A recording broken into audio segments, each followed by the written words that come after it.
Well, good morning, my followers and my fellow weathered souls. How you guys doing? What a peaceful little scene that we got going on here, right? This is my backyard waterfall that dumps into my pond.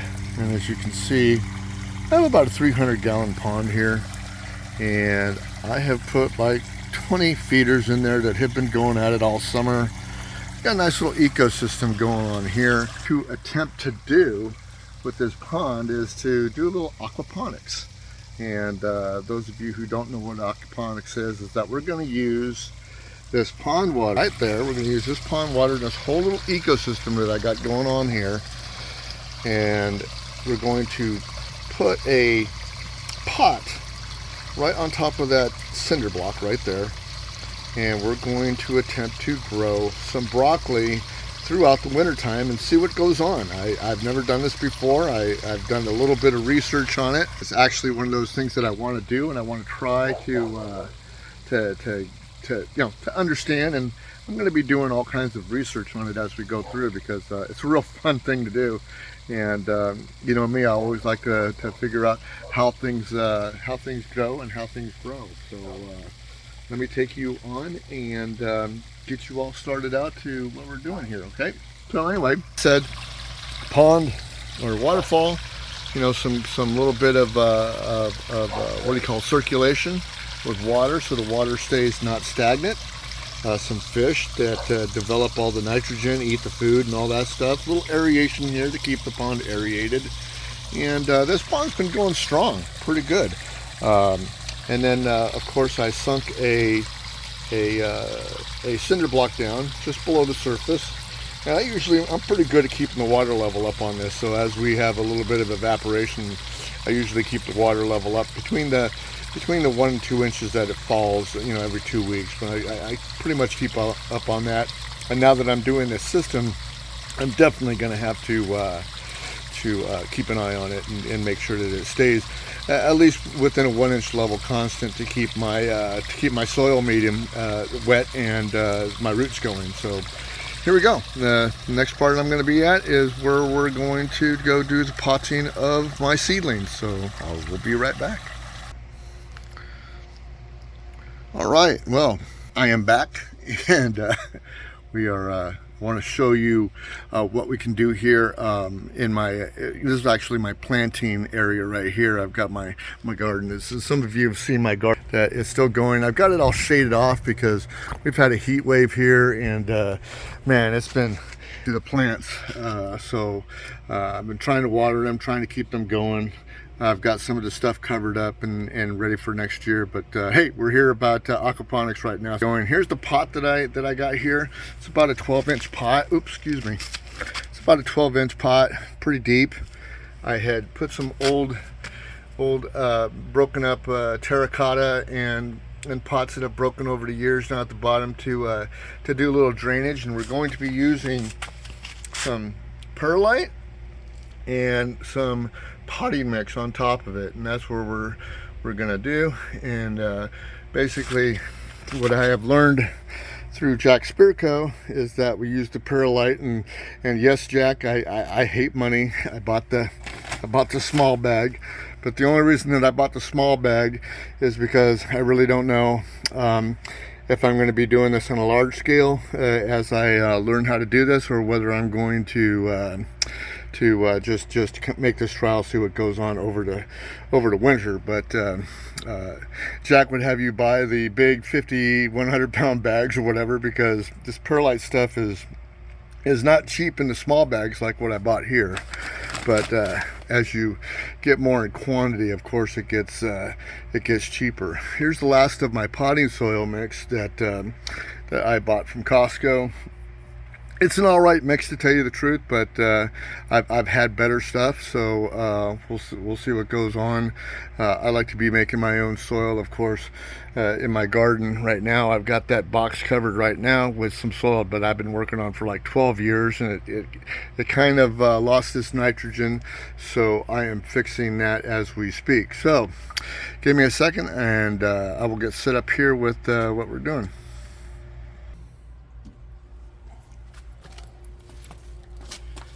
All right, well, I'm back, and we're going to get started here. So what I'm going to do is open up my bag of perlite, and as you see, I wanted to show you here that the water level's been coming up to about here as I sink this into the pond. So I've got my drainage here, and then the perlite should act as my moisture control. So I'm going to pour a good generous amount of perlite down at the bottom here, real good right there.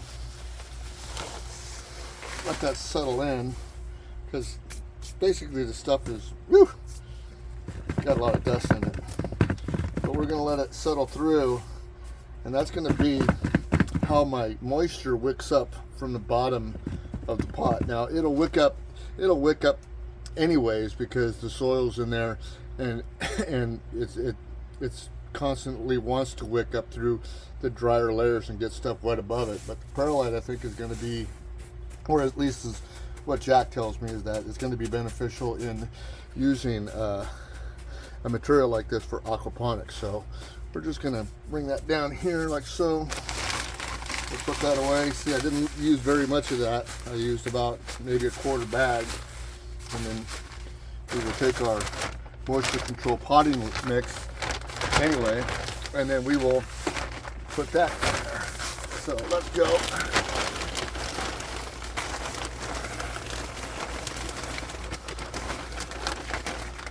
Throw that potting mix in there.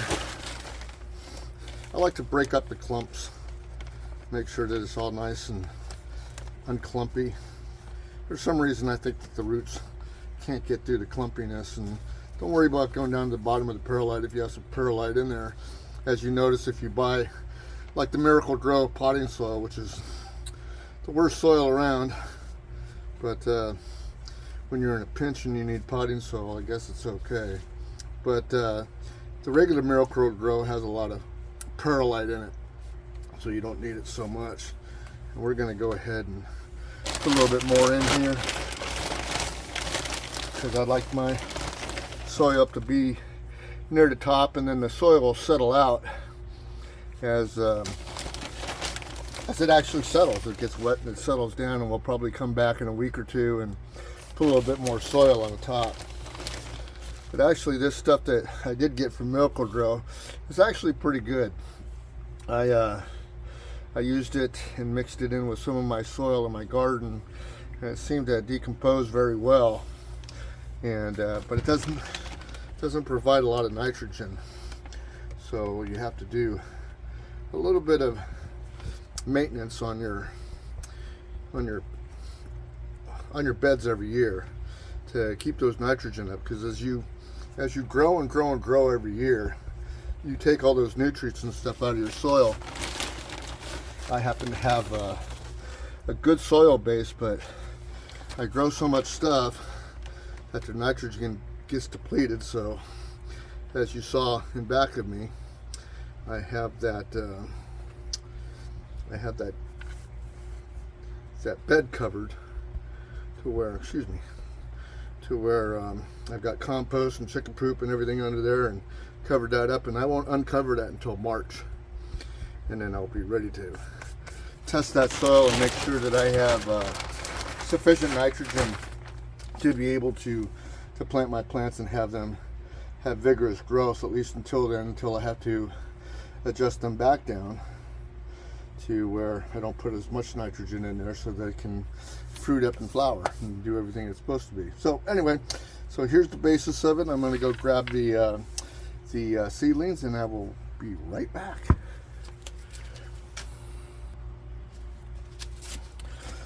So here are my seedlings that I started for my winter crops, and it's been hot, so I've had these in the shed under lights the whole time, and they're pretty moist. They're actually moist right now, but I've got some zucchinis, some cucumber here, some romaine lettuce in the back. Here's some salad bowl lettuce. Here's a kale, and right here, this is the broccoli. This is what I'm going to be putting in this pot. So I'm going to be pulling that out here in just a second.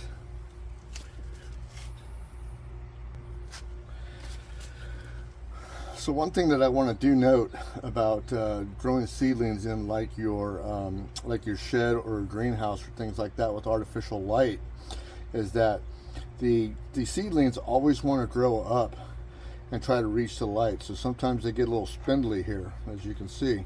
So what I'm going to do is I'm going to cut this out here, and then I'm going to bury it probably halfway in to make sure that when it does start growing up and it does start getting some growth on it, that it gets a nice stalk on the bottom of it. Because sometimes when I've done these, like this one here, this kale, when I go ahead and put this into one of my pots that I'm waiting for now, is that I will actually bury it to about here, and that way it has a good stalk to go with. So I'm gonna go ahead and cut this out, show you how I do it.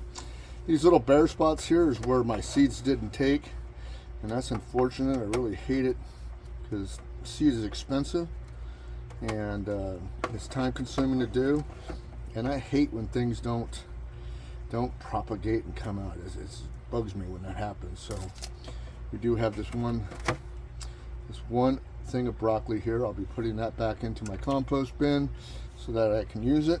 I'll throw this right here, put this down over here, and then we will proceed to make our bed just deep enough to bury this thing down enough to where I'm going to have a nice little stalk under it.